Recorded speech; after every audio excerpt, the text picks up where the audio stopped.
Boa tarde a você que nos acompanha em mais esta edição do Opinião Cidade, aqui na TV da Cidade, canal 16, em São José do Rio Preto. No programa de hoje nós estamos tendo a honra de receber aqui o deputado e promotor Fernando Capês. Deputado, muito obrigado pela sua presença em nosso programa.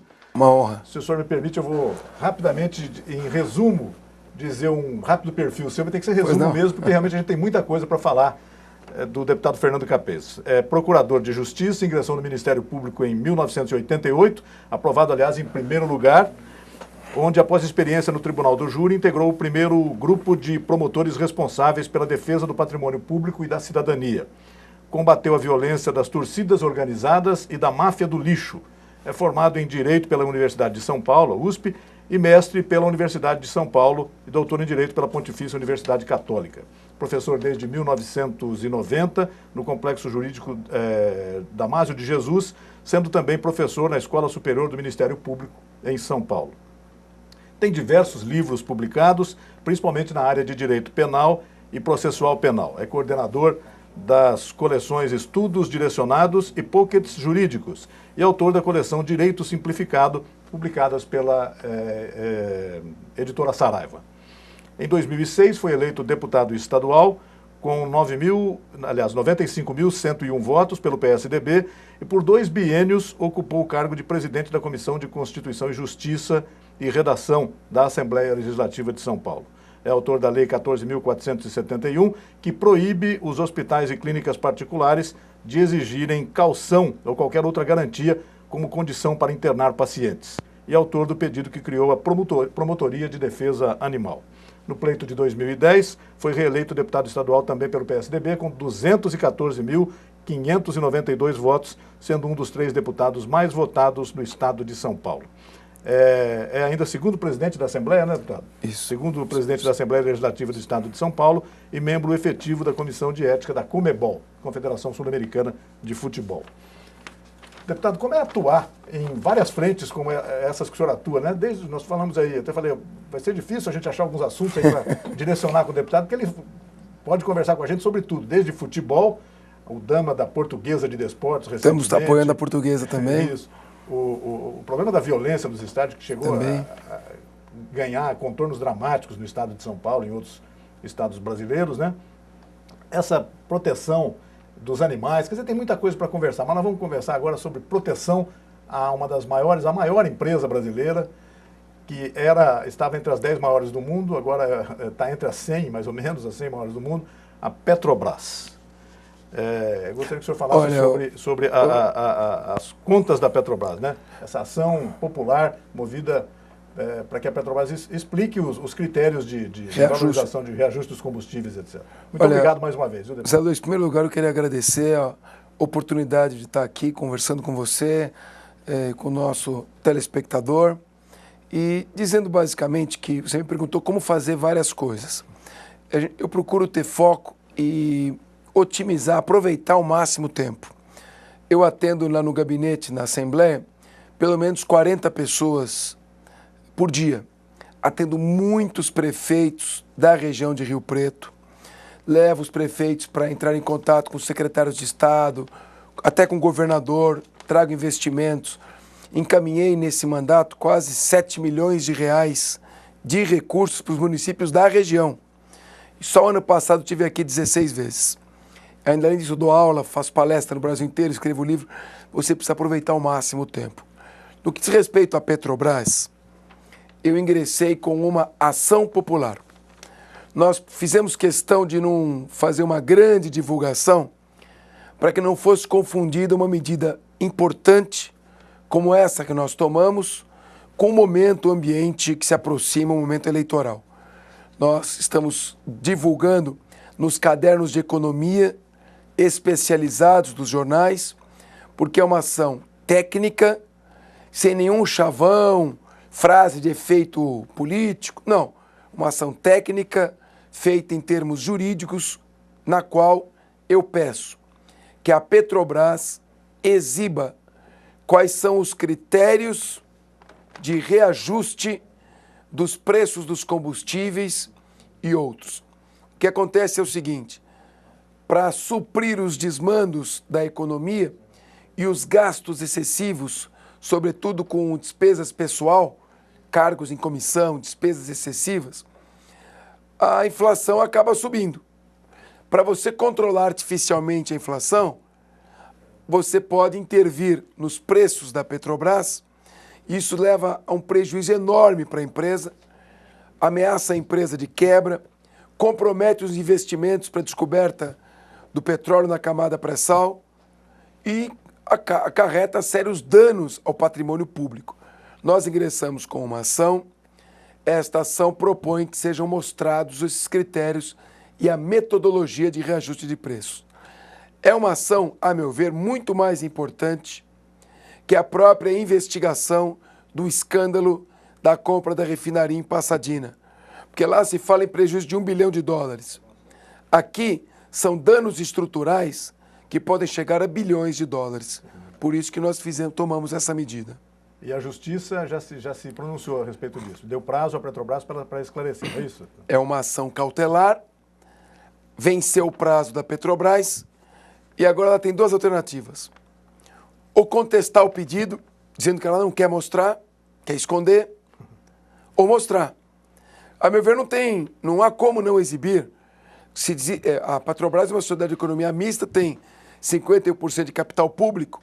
Se tem dinheiro público, ela está obrigada aos princípios da transparência e da publicidade da administração pública. Não há como.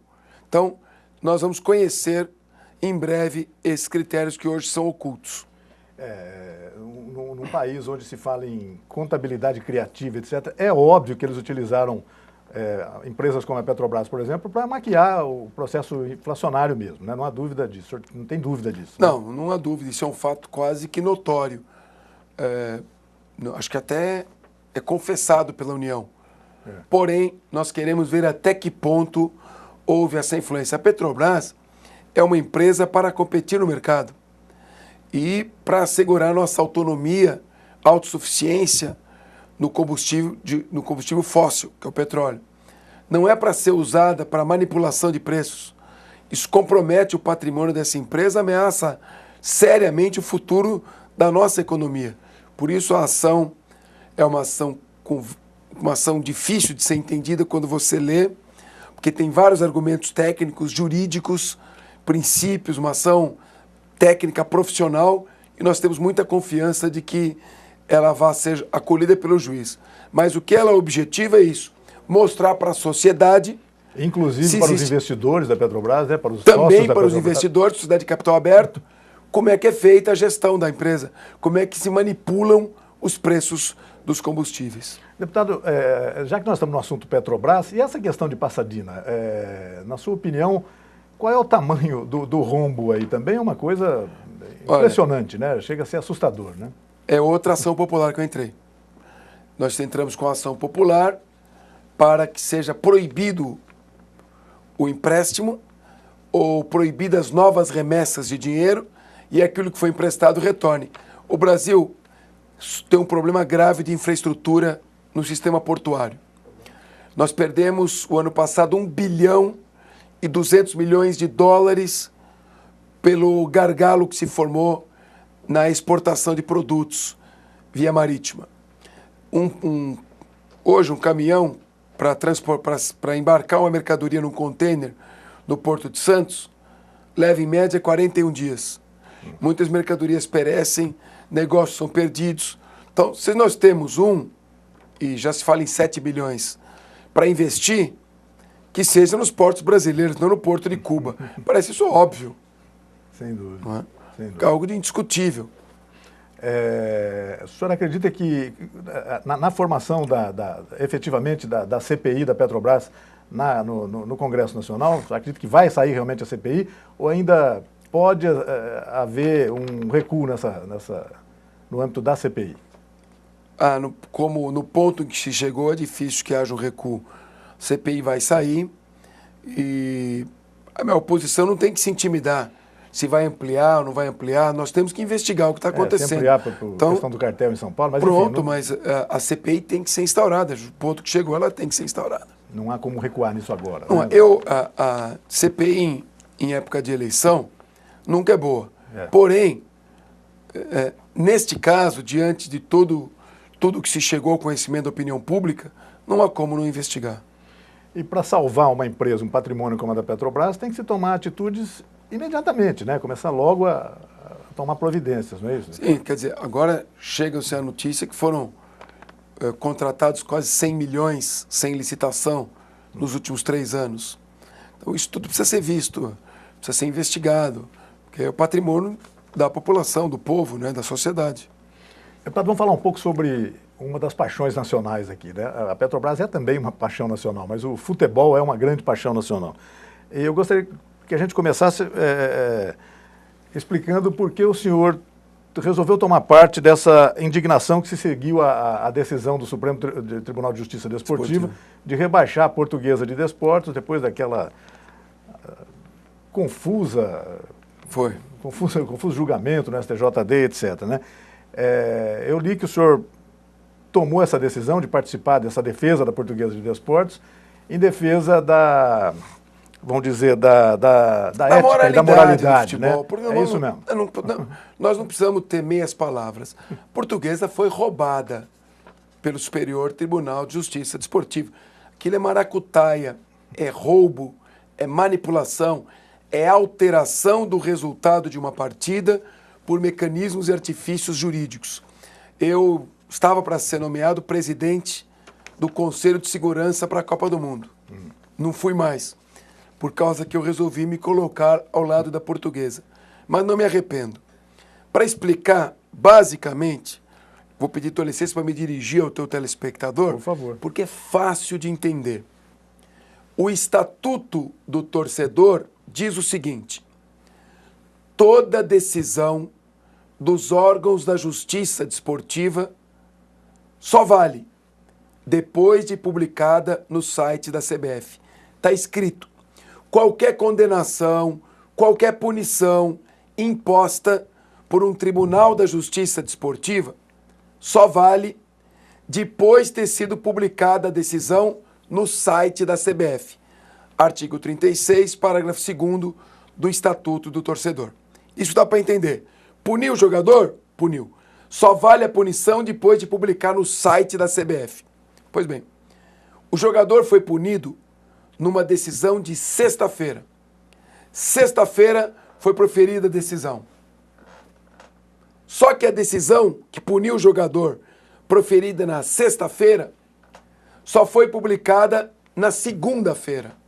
Então, a punição só vale a partir de segunda. A punição só vale a partir da data em que foi publicado. O jogo foi no domingo, como você disse, na véspera. Então, a punição ainda não estava valendo, não produzia efeitos. O que o tribunal disse? Mas a gente não percebeu que houve esta alteração na lei em 2010 e continuamos aplicando isso. Então, a Portuguesa tem que aceitar, porque nós erramos para todo mundo. Então vamos errar para ela também. Desculpe, isso é uma vergonha. Isso é uma indecência. Nós marcamos para o dia 9 de abril um ato público de repúdio. Mas o que aconteceu? A CBF acabou mudando a tabela da Copa do Brasil e marcou o jogo da Portuguesa exatamente para o mesmo dia e horário da nossa manifestação. Eu vou adiar e vou ao jogo da Portuguesa. É errado, é injusto. Essas pequenas coisas, você pode dizer, não tem nada a ver com isso, vou cuidar da minha vida, torço para outro time. Não. Quando a gente se conforma com esse tipo de injustiça, nós estamos favorecendo o ambiente para que outras injustiças sejam feitas em outros âmbitos que não só o futebol. Não é correto que a Portuguesa tenha uma torcida pequena, porque não desperta interesse nem esportivo, nem político, que tenha que pisar na Portuguesa e beneficiar o Fluminense, que já chegou à divisão principal do futebol por uma maracutaia no início da década. Já é agora famosa, já é famosa. E eu tava lutando ao lado do Gama. Gama, de Brasília, não tem nada a ver com o estado de São Paulo. O Gama também foi rebaixado, prejudicado por uma maracutaia do STJD. Eu, na época, era promotor. Entrei com uma ação contra o STJD. O que aconteceu? A CBF mudou o campeonato, fez com 21 clubes e chamou o Fluminense da terceira divisão para participar. Isso não dá para a gente querer falar em disputar uma Copa do Mundo aqui em nosso país, já com tantos problemas estruturais e ainda com esses péssimos exemplos na área da ética futebolística. Deputado, parece não haver dúvidas de que se os interessados não fossem clubes do Rio de Janeiro, por exemplo, o Fluminense, o Flamengo, que também imediatamente depois é outro interessado, né? O problema não existiria se não fossem problemas do Rio de Janeiro. Parece meio claro isso, né? Olha, eu vou te ilustrar. O procurador da Justiça Desportiva, o Paulo Schmidt, há 3 anos atrás, 4 anos agora, o Fluminense foi campeão brasileiro. E escalou um jogador punido. E aí, com a punição valendo, eficaz, depois de já publicada no site, não tinha escapatória, ia perder os pontos. O que o nosso procurador tricolor falou? Não é justo o Fluminense perder o título por uma questão de punição desportiva. Ele conquistou dentro do campo. Ele tem que ficar e eu não vou pedir a impugnação. Por que será que agora que prejudica o Fluminense e beneficiaria a Portuguesa, ele não aplica o mesmo raciocínio? Por que 2 pesos e 2 medidas? Faça um favor à Justiça Desportiva, doutor Procurador. Renuncie. Todos os clubes de futebol são iguais perante a Justiça Desportiva, porém existem alguns que são mais iguais que os outros, né? Infelizmente. E isso acontece porque os prejudicados não protestam, cada um pensa em si, e aí fica essa falta de solidariedade, e aí que ocorrem as irregularidades. Deputado, estamos aí há pouco mais de 60 dias do início da Copa do Mundo no Brasil, e surge uma apreensão em alguns círculos da opinião pública, etc., sobre a segurança das pessoas, sobre a existência de violência, etc. Eu sei que esse é um assunto ao qual o senhor está muito ligado, não só a violência nos estádios, etc., mas nesse caso da Copa do Mundo, essa violência, essa ameaça de violência com as manifestações anti-Copa, etc. e tal. Como é que o senhor vê a situação neste momento agora? Olha, 2 questões distintas. Primeiro, dentro do estádio, não há preocupação pela natureza do público que vai a uma Copa do Mundo. As pessoas se abraçam, confraternizam, há um outro espírito, um outro ambiente, é um torcedor diferenciado, não tem aquela rivalidade local. De 2 torcidas, por exemplo, né? Então, a não ser que num jogo ou outro, Inglaterra e Argentina, que é um problema já de guerra, e que os torcedores são torcedores que têm tradição de ingestão de álcool antes dos jogos, uma outra cautela, mas a maior preocupação mesmo é com a nossa violência, nossa criminalidade, roubo, latrocínio, manifestações, e nós esperamos que haja um trabalho de inteligência, de informação antecipada, sem amadorismo, para poder que as forças públicas se antecipem a esses movimentos.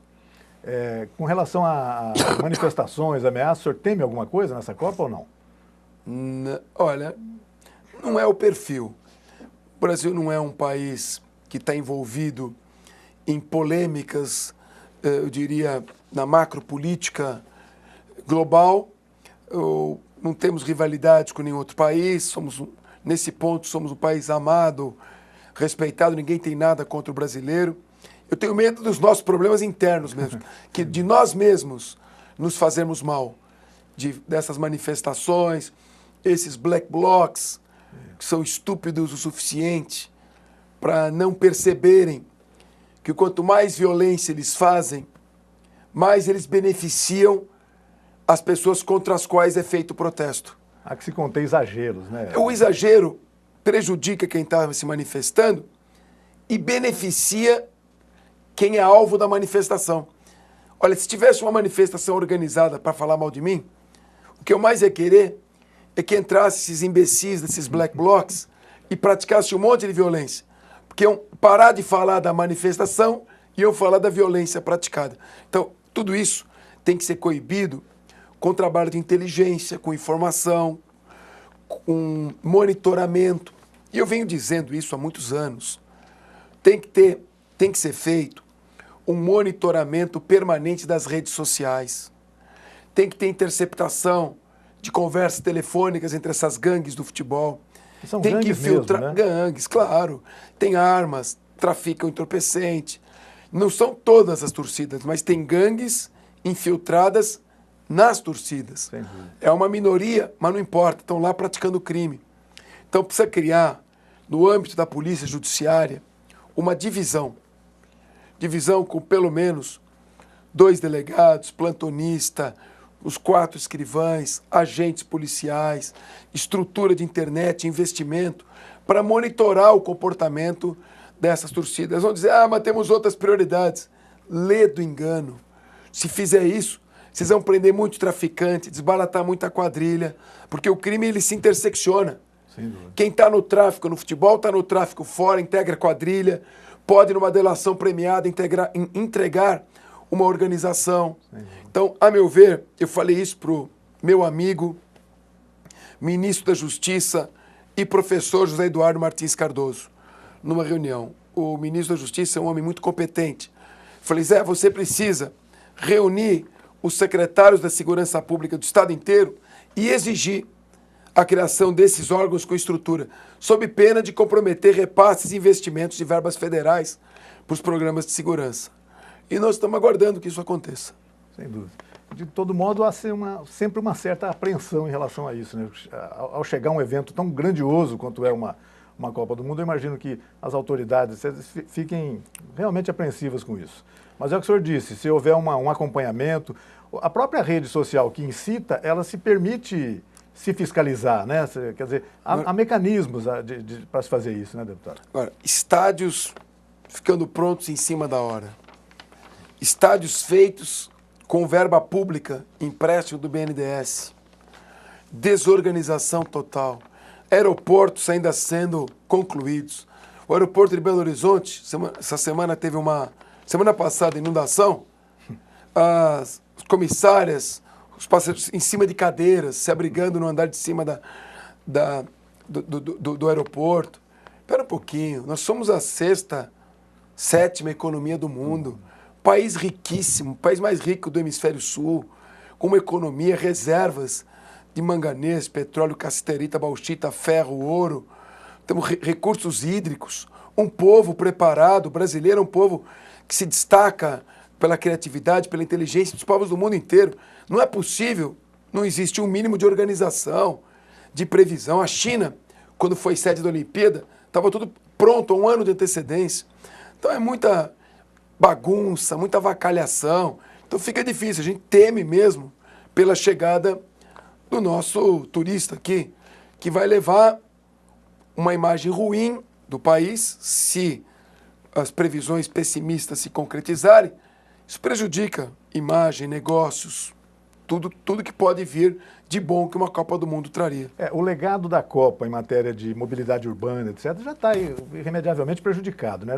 Muitas cidades não vão conseguir fazer mesmo as coisas que a população estava esperando que fossem feitas, no âmbito do transporte coletivo, do transporte aéreo, o senhor citou agora, enfim, um monte de coisas que poderia ter sido feito em favor que ficasse depois da Copa, né, deputado?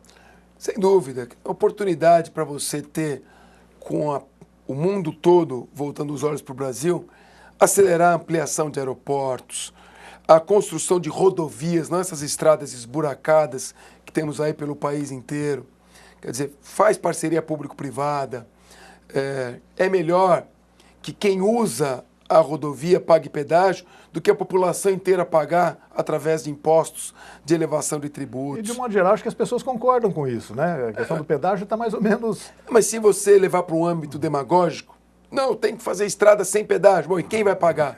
Vai pagar os hospitais deficientes, o problema de segurança, o problema da educação. Todo mundo vai pagar. Então, nós poderíamos ter aproveitado a oportunidade de modernizado toda a nossa malha viária, aeroportuária, portuária, modernizar a infraestrutura, proporcionar uma formação profissional adequada para gerar empregos, empregos de ocasião pela Copa do Mundo, instigar as empresas multinacionais ou privadas a construir os estádios e poderem usar o names right, que é usar o nome do estádio e explorar aquilo sem gasto de dinheiro público. Tanta coisa poderia ser feita. Então, realmente, a nós que estamos vendo isso sob o prisma do parlamento e como deputado estadual, nos resta apontar as feridas, falar, ingressar com as ações populares, mas de forma técnica.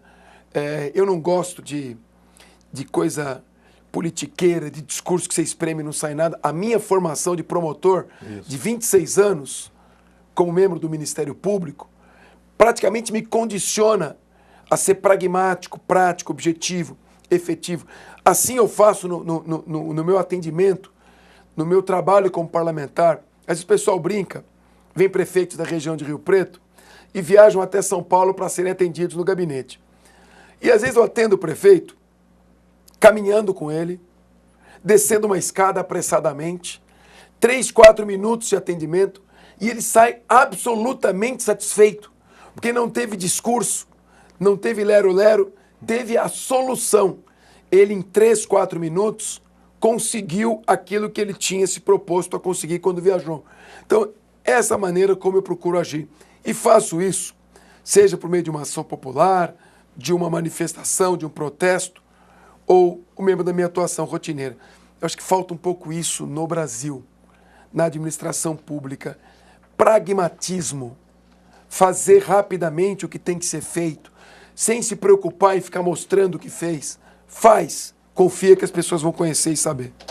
Deputado, vou pedir a sua licença para um rápido intervalo do nosso Opinião Cidade. Daqui a pouco a gente volta para continuar conversando sobre o deputado e promotor Fernando Capês a respeito de tantos assuntos relevantes, importantes e, no caso do futebol, da Copa do Mundo, fascinantes também para o nosso público. Um rápido intervalo, deputado, a gente volta já.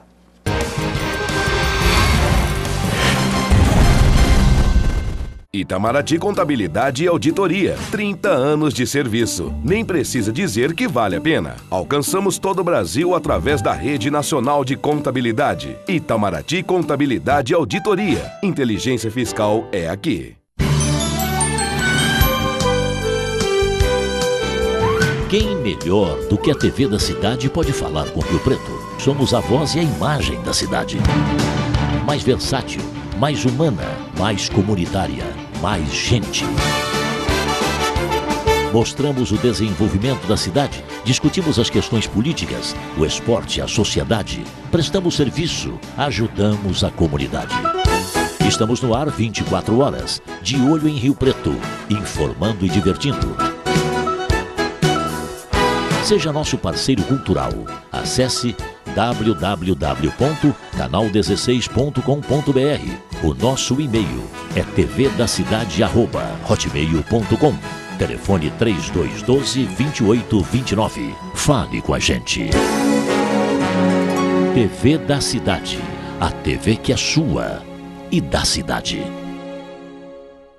Eu sou careca, mas por favor não tenha pena de mim. A minha careca não veio com a idade, mas com a doença. Talvez por ter ficado careca também fiquei mais sábio. Como se perdendo os cabelos me fizesse pensar melhor. Assim como os velhos, depois de muitos anos. Assim como os que têm câncer, depois de poucos meses. Hope, nossa esperança é você.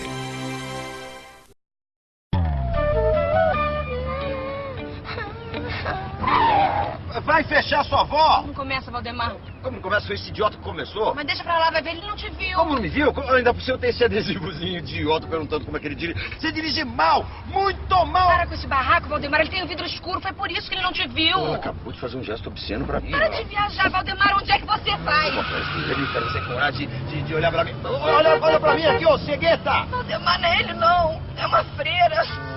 Meu Deus do céu, pra onde é que eu vou agora? Pro inferno, né, Valdemar? Você vai pro inferno. No trânsito, brigas e discussões não resolvem nada. Um trânsito melhor começa com você. Participe da campanha do agasalho do Fundo Social de Solidariedade de São José do Rio Preto. Dê alegria a quem precise. Doe o seu calor. Contamos com você.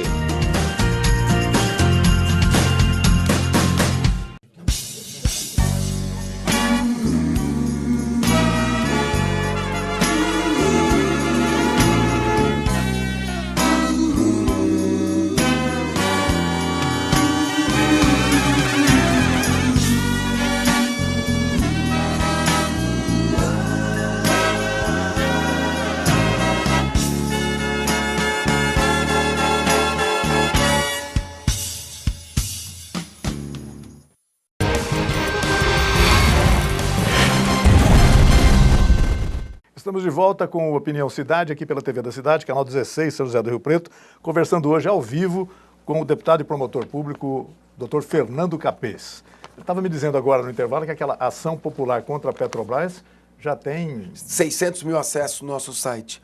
Quem quiser entrar para conhecer os termos da ação completa e até compartilhar isso, porque é seu interesse, pode entrar no nosso Facebook, que é Fernando Capês, ou no Facebook ou no nosso site www.fernandocapês, Capês com Z no Capês final. com Z, Z de Zulu, Z de zero, fernandocapês.com.br. Dá uma olhada, veja a sua opinião. Eu estou pedindo para a Petrobras mostrar documentos, mostrar quais são os critérios para reajuste de combustível. Eu quero saber se ela está manipulando os preços do combustível politicamente, a pretexto de controlar a inflação, e vai gerar um prejuízo que vai acabar no teu bolso. Sei que vai pagar esse prejuízo através de falta de investimento em escolas, hospitais, estradas e assim por diante. Acessa, lê a ação, critique ou elogie, pouco importa, faz a sua opinião, contanto que seja sincera, e compartilhe no nosso Facebook ou no site. Quantas mil? 600 mil acessos em 3 dias, até agora. O pessoal está acompanhando, está compartilhando, está se interessando. É uma ação técnica, não tem nada de... Não há uma frase que toque em política. Ela é tecnicamente, juridicamente. Isso é bacana, sobretudo por causa dessa seriedade da ação, etc. Não é um assunto que seja tão palatável a todas as pessoas, né? No entanto, 600 mil pessoas procurarem o assunto é bacana. Porque as pessoas pensam o seguinte, bom, a ação em suma está pedindo para a Petrobras mostrar os seus documentos. Ora, se a Petrobras é uma empresa que tem dinheiro público, como é que ela pode ter documento secreto? Dinheiro público não combina com documento secreto. Então eu quero ver os documentos, eu quero colocar os documentos no site, quero que as pessoas leiam, entendam. Vou trazer especialistas em economia para explicar esses documentos da maneira mais simples possível, em linguagem coloquial, para a gente entender. Mas eu quero saber se estão interferindo artificialmente no reajuste de preços para poder manter a inflação. E isso, o que vai acontecer? Quando você começa a manter a inflação com base nesse tipo de artifício, você deixa de fazer o que é certo, que é controlar a inflação, controlando o gasto público, gastando menos dinheiro, criando menos cargo em comissão, tomando mais as cautelas na gestão pública, fazendo uma gestão profissional. É muito melhor do que fazer isso interferindo politicamente numa empresa como a Petrobras. Entra para você ver, dá uma lida, veja a sua opinião.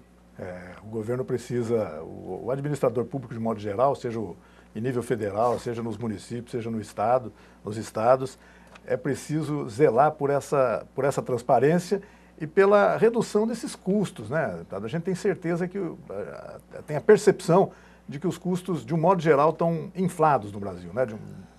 Olha, você tem serviços públicos de medianos para ruins, em todas as áreas.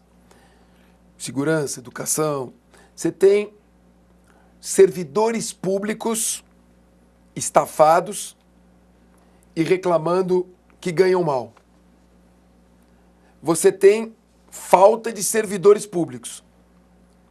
E o gasto com pessoal, que é aquilo que a lei de responsabilidade fiscal permite ao poder público, ao município, ao Estado e à União gastar com pagamento de vencimentos, está no teto.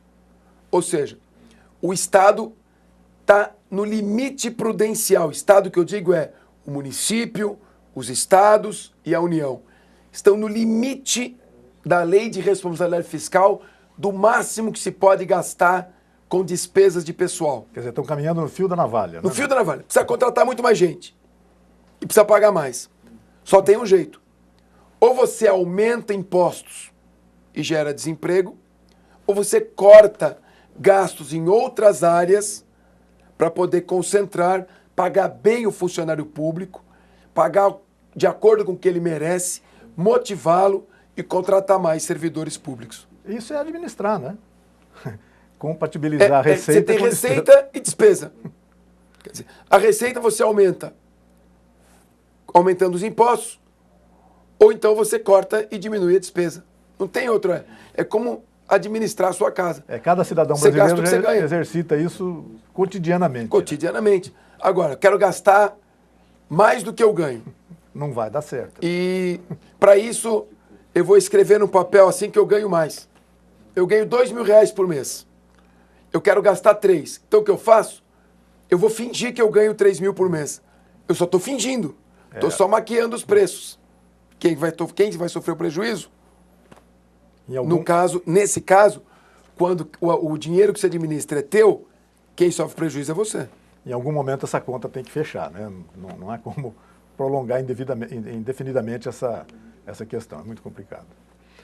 Deputado, e entre os servidores públicos cansados, que o senhor mencionou aí, injustiçados até do ponto de vista salarial, estão, sem dúvida, os servidores públicos ligados à área da segurança pública, Polícia Militar e Polícia Civil.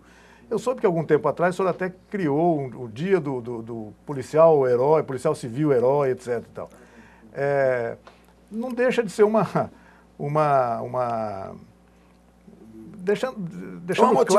deixando claro a necessidade de aparelhar melhor essas pessoas, não é? Até isso deve ter alguma ligação com a violência que é praticada contra policiais. Fala um pouco sobre isso, deputado. Bom, eu tenho laços históricos com a Polícia Civil e com a Polícia Militar. Eu sou professor concursado da Academia de Polícia, dou aula na Academia de Polícia da Polícia Civil, tenho relação com delegados de polícia, agentes policiais há muitos anos, 26 anos de promotor, a gente conhece. E na Polícia Militar, sou professor do CAES, Centro de Altos Estudos e Segurança da Polícia Militar, do Cefap, que é o curso de formação de soldados da Polícia Militar. Recebi várias comendas, sempre atuei conjuntamente, não poderia ser diferente. Como deputado, eu procurei fazer tudo o que estava ao meu alcance para melhorar as condições de trabalho. Nós trabalhamos pelo posto imediato para os oficiais, somente os praças tinham posto imediato. Um policial militar que sofria, por exemplo, a instauração de uma sindicância, só por sofrer a instauração da sindicância, perdia a licença-prêmio. Nós acabamos com isso, uma emenda que eu fiz ao projeto do governo, que foi acolhida.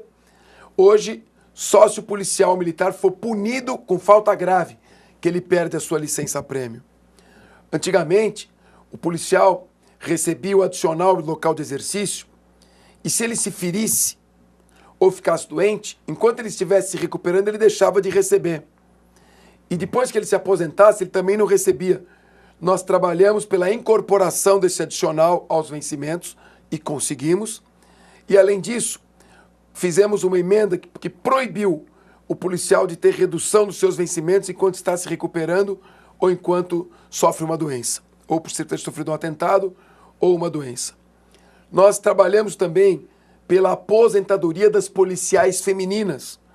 A Constituição determina que as policiais femininas, civis e militares se aposentem após 25 anos de contribuição. Como é que nós fazemos aqui? Somente após 30 anos de contribuição, contrariando a Constituição. Mas eu batalhei, fiz uma PEC, não consegui. Fui até Brasília, ingressei com uma representação na Ordem dos Advogados do Brasil e a representação foi acolhida por unanimidade. E a OAB vai entrar com uma ADIM e nós vamos conseguir, se possível, ainda esse ano, por meio de uma liminar, o objetivo das policiais civis e militares se aposentarem após os 25 anos de contribuição. Lutamos para que a licença-prêmio possa ser convertida em pecúnia. Lutamos para a criação do regime de subsídios, para que todos os adicionais da Polícia Civil e Militar sejam incorporados e transformados em regime de subsídios. Lutamos também para que os delegados de polícia, que são uma carreira jurídica, sejam remunerados de acordo com esta carreira jurídica, para que nós tenhamos cada vez mais delegados de polícia, como temos aqui em Rio Preto, um eminente vereador e delegado, Renato Pupo, que é um brilhante professor, para que tenhamos muitos Renatos Pupos na Polícia Civil, muitos valores importantes, jovens, experientes, e que valorizem essa nossa polícia. E lutamos também sempre para que haja uma melhor remuneração, para que se possa fazer essa remuneração à altura. Nós temos um governo que eu reputo um governo sério, honesto, correto, e nós queremos que haja cada vez mais espaço para aumentar os gastos com o pessoal, para remunerar melhor as pessoas, principalmente da área de segurança pública, porque a segurança, ela está ligada a tudo. Onde não há segurança, as empresas não vêm, não há geração de emprego, você não tem tranquilidade para um professor ensinar, para um aluno ir à escola. Segurança é a base de uma sociedade sadia. Então lutamos para que isso exista e fizemos várias propostas. Eu não vou ficar aqui detalhando. Se o telespectador aqui quiser, eu convido, peço para entrar no nosso site, que é meu nome, Fernando Capês, acessar os projetos da área de segurança e tudo aquilo que nós prometemos e fizemos e aquilo que temos feito e lutado. Só uma coisa eu não admito: demagogia. Demagogia e mentira. Não gosto. Falaram tanto da PEC 300, que equipararia o salário dos policiais militares de São Paulo aos policiais militares do Distrito Federal. Não falaram para vocês? Tem que cobrar. Cadê a PEC 300? Precisa parar com essa demagogia, com mentira e com projetos eleitoreiros que se apresentam. O deputado apresenta o projeto. É para dobrar o salário da polícia. Você sabe que o deputado não tem iniciativa para esse projeto. Então, muitas vezes, até assessores meus me disseram: doutor, o senhor não pode ser mais realista que o rei. Tá certo que é inconstitucional, mas faz, apoia. Não faço, não minto, não tapeio. Trabalho concretamente na busca dos objetivos que são concretos, reais, factíveis. Fazer projeto dizendo que Papai Noel existe não está realmente na minha maneira de trabalhar. Então, respeito quem faz assim, mas não é o nosso jeito de trabalhar. Deputado, é uma das fórmulas das quais o governo paulista mesmo anda recorrendo agora para melhorar o vencimento dos policiais, sobretudo da Polícia Militar, é a tal da lei do bico em São Paulo, permitindo que eles prestem serviço ao próprio Estado nos horários de folga, etc. De certa forma, isso pode ajudar a reduzir a violência naqueles momentos em que ele, trabalhando sem o uniforme, sem a farda, né, corre o risco de sofrer violência, etc. Mas essa é a forma que o senhor considera ideal para melhorar vencimento desse pessoal da segurança pública? Não, não é a forma ideal. Evidentemente que a forma ideal é aumentando os subsídios, transformando em subsídios, incorporando e aumentando. Ou seja, não ter adicional que não seja levado para a aposentadoria, que ele seja incorporado como subsídios e aumentando esses subsídios. Porém, existe um dado que é uma realidade. Os policiais trabalham em regime de plantão. Então, eles têm um horário vago. E nesse horário vago, é natural que eles procurem melhorar a sua condição e de sua família. Eu, como promotor de justiça, mas dava aula, meus finais de semana eram todos tomados com viagens, palestra, aula em curso, escrevia livro. É natural que o servidor público queira desenvolver atividades complementares para melhorar a condição e da sua família. E o policial faz isso. Agora, se ele faz isso na rua, se ele faz isso num empreendimento privado, onde ele fica exposto ao ataque de criminosos, porque o policial tem aquele sangue está no seu espírito. Isso. Eu perdi um aluno meu. Ele é preparado para isso. Ele é preparado para isso. Policial meu, um aluno meu, muito querido, policial do GOI, estava fazendo segurança numa agência bancária. Entraram 7 assaltantes armados. Esse menino não se conteve, ele reagiu e foi morto ali em serviço. Então, se ele vai fazer isso, se ele tem necessidade de fazer isso, melhor que seja por meio de uma operação delegada, com os seus colegas, fardado, com a sua arma, com o apoio e o reconhecimento do poder público. Então, eu sou a favor da operação delegada, acho que ela tem que ser incentivada e acho que o Estado tem que fazer convênios para ajudar os municípios a pagar bem e a pagar até melhor por essa operação delegada. A gente tem que usar os mecanismos que o orçamento permite que sejam feitos. Então, se esse for o mecanismo, nós apoiamos e agora nós vamos aprovar uma lei que permite a operação delegada em todo o Estado, regulamenta isto.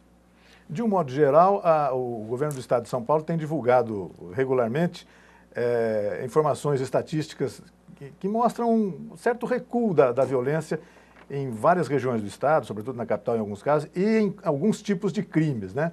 Quer dizer, de um modo geral, a polícia está trabalhando, né, deputado? Está havendo um trabalho efetivo a nossa que polícia, vai mostrando resultados. Nossa polícia é muito boa. Evidentemente, nós não podemos chegar aqui e dizer que está um mar de rosas, que não temos problemas em alguns crimes, principalmente questão do roubo. Agora dos bancos, caixas eletrônicas. Caixas eletrônicas. O crime vai migrando, né? Ele migra, é difícil. O criminoso está sempre à frente do Estado, porque ele planeja em segredo e ataca de surpresa.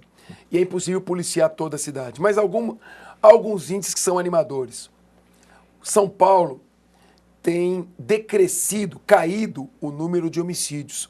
Se você comparar, no estado de São Paulo, a média é de 9 homicídios por grupo de 100 mil habitantes. Alagoas é 70 homicídios a cada 100 mil habitantes. Pernambuco, 85 homicídios. Fortaleza, 80 homicídios. Toda a região Nordeste. Brasília também está mais do que São Paulo. Rio de Janeiro. Então, na questão do mais grave dos crimes, que é o crime de homicídio, tem decrescido bastante, caído.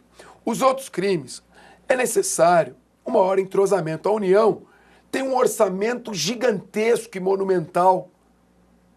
E, no entanto, a obrigação constitucional de segurança pública é só do Estado.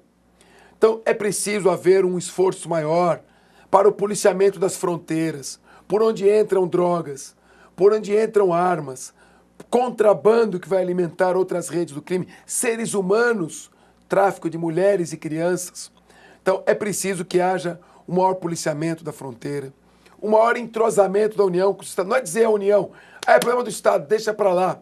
Quanto pior, melhor. Não, a União tem que entrar junto, coletivamente, apoiando projetos, dando as mãos ao Estado, sem ver cor de camisa, partido, bandeira política.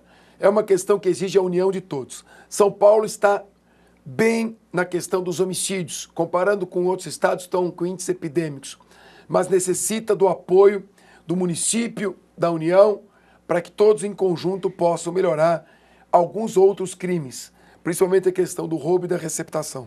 Veja como o crime é eficiente, né, entre aspas, ao migrar para outras variedades, aí vamos dizer assim, e para escolher, no caso dos municípios, pequenos municípios, onde eles sabem que a estrutura policial é menor, é pequena, né? Vai ter ali 1 ou 2 policiais, quer dizer, isso tudo vai ter que ser trabalhado, né, deputado? O município vai ter que estar bem preparado para isso. Né? Precisa fazer. Eu fui promotor, muitos anos atrás, nem gosto de falar isso, mas 25 anos atrás, fui promotor de justiça em Descalvado. Cidade ali próxima a Porto Ferreira, 200 quilômetros pela Anhanguera. Cheguei para trabalhar, primeira semana, na semana anterior, 2 assaltos a instituições bancárias. O Banespa, da época, e o Banco do Brasil. Entravam veículos, na época era o Monza 4 portas, 2 Monzas, em 2 dias seguidos, assaltaram e saíam e fugiam. Falei, mas o que está acontecendo? Bom, muita coisa a gente espera cair do céu e outras coisas a gente pode fazer por si próprio.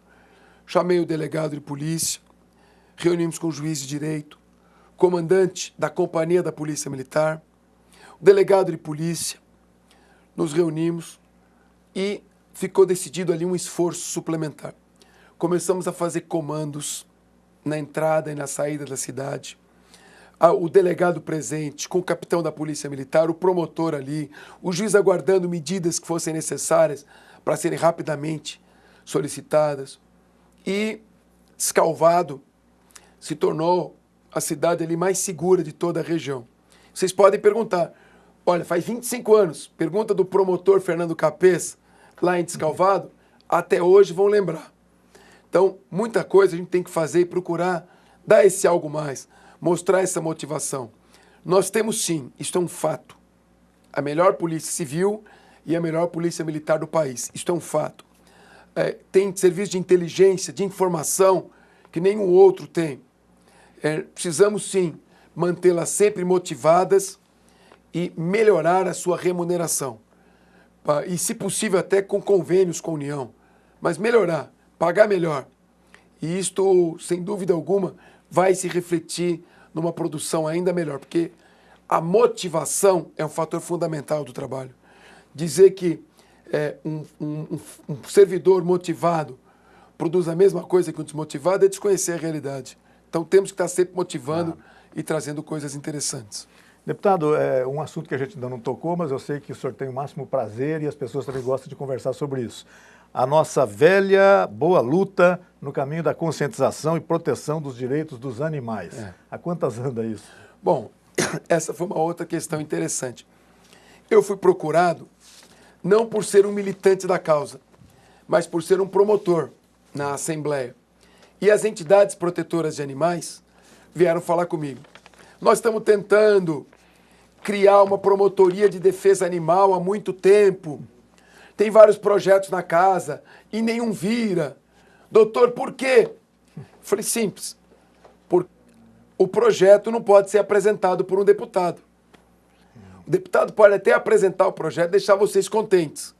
Mas isso não vai criar a promotoria de defesa animal. Para que seja criada a promotoria de defesa animal, tem que ser um projeto encaminhado pelo Ministério Público. Então eu fui até o Procurador-Geral, fizemos um ofício, aquilo foi submetido ao colégio de 40 procuradores para aprovar ou não. Eu tive que fazer uma sustentação oral para demonstrar que justificava ter uma promotoria só para isso. Com tantos problemas que existem, criminalidade, consumidor, meio ambiente, defesa do patrimônio público, defesa das pessoas portadoras de deficiência física. Por que gastar promotores numa promotoria de defesa? Não, tive que fazer uma sustentação oral. Ganhamos, não foi por unanimidade, por maioria de votos no órgão especial. E aí, então, o Procurador-Geral ia encaminhar um projeto para criar uma promotoria. Só que aí surgiu um problema. Se você cria uma promotoria, para chegar na promotoria, é por antiguidade ou merecimento. Aí o sujeito chega por antiguidade, põe o paletó na cadeira e às vezes não está motivado. Então, em vez de criar uma promotoria, o Procurador-Geral criou um grupo. Grupo é ele que nomeia. Se não estiver indo bem, ele tira o promotor e põe outro. Então, hoje existe um grupo de defesa animal por força deste trabalho que nós realizamos. Trabalho técnico, que tem atendido muitas questões, tem sido de grande utilidade, trabalha em sintonia com a Divisão de Crimes Ambientais, onde tem uma delegacia de proteção animal. Muito bem. E, além disso, o ano passado, o Instituto Royal, instalado na cidade de São Roque, começou a fazer experiências com animais. Só que ele fazia experiências com animais sem estar cadastrado na Coordenadoria de Fiscalização, que se chama CONSEA. Quando você faz experiências científicas com animais sem estar cadastrado, você faz experiências sem controle, sem fiscalização, sem regras. Os animais eram submetidos a testes um atrás do outro, até matá-los, por efeitos colaterais. Se você tem fiscalização, você faz um teste. O animal passou mal, retira, faz com outro, não submete mais aquele, porque tem uma fiscalização. E não tinha. Nós compramos essa briga. Esse caso ganhou uma grande notoriedade. Foi o caso dos cãezinhos Beagle, mas né? A grande mídia desceu o pau em mim. Que eu era medieval, que eu era contra o avanço da ciência, que para salvar cachorrinhos eu não queria que fizesse remédios. E aí nós provamos que o Instituto fazia experiências sem fiscalização, sem controle, torturava animais e recebeu 5 milhões de reais de verba federal para funcionar. Nós enfrentamos ali a pressão da mídia, requisitamos uma investigação que está se desenvolvendo pelo The Inter de Sorocaba, e aí aguardamos a reação do Royal. Falei, agora minha assessoria disse, o Royal vai processar você, deputado, pode processar, porque eu tenho consciência do que eu estou fazendo.